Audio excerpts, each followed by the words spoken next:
বাচ্চাদের গ্যাস কমানোর first step হলো এটা, লাভ ম্যাসেজ বলে এটাকে।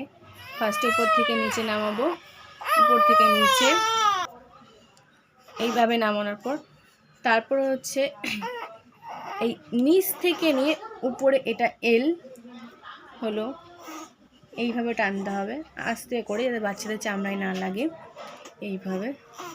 তারপরে আবার এই নিচ থেকে এইভাবে ইউভাবে টানতে হবে, তাহলে হাওয়া যদি থাকে গ্যাসটা বেরিয়ে যাবে। সেকেন্ড 2 নম্বর হলো এই ঠিক বুকের এখানে হাত রেখে এইভাবে টানতে হবে, বাঁ হাতটা বুকের কাছে রেখে ডান দিকে টানতে হবে, এইভাবে চেপে চেপে, একটু হালকা চেপে চেপে। আবার ডান হাতটা এদিকে রেখে বাঁ হাতের এইভাবে টানতে হবে, এইভাবে চেপে চেপে। এই দুটো স্টেপ হলো। তৃতীয় হলো, এটা সবাই পারে না কিন্তু আমি পারি, আমাকে যেহেতু হসপিটালে যখন ছিলাম আমাকে ওখানে আয়া মাসিগুলো যারা ছিল তারা শিখিয়ে দিয়েছিল। এইভাবে ধরতে হবে, ধরে এই বুকটার এখানে হাত রাখতে হবে, এইভাবে একে উবুর করে দিতে হবে, এইভাবে উবুর করে জাস্ট স্পিডটার এখানে চাপড়াতে হবে, না কিছু সেকেন্ড এইভাবে রাখতে হবে, রাখলেই গ্যাস বেরিয়ে যাবে।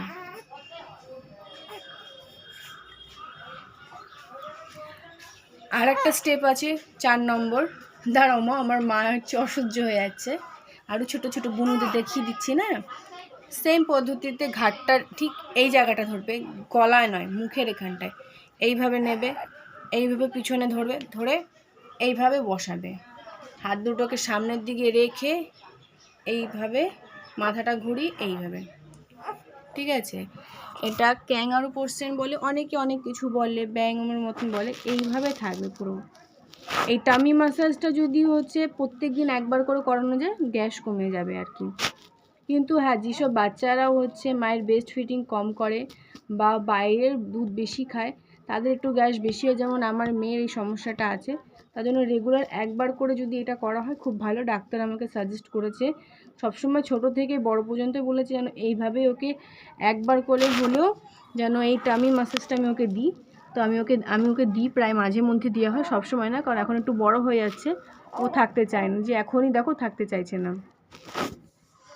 তা এই স্টেপগুলোর মধ্যে কোনটা কি ভুল করেছি, খারাপ হয়েছে সেটা আমাকে অবশ্যই জানিও, আমি সেটা সংশোধন করে নেব। আর যদি ভিডিওটা ভালো লাগে সবাই একটা লাইক করো।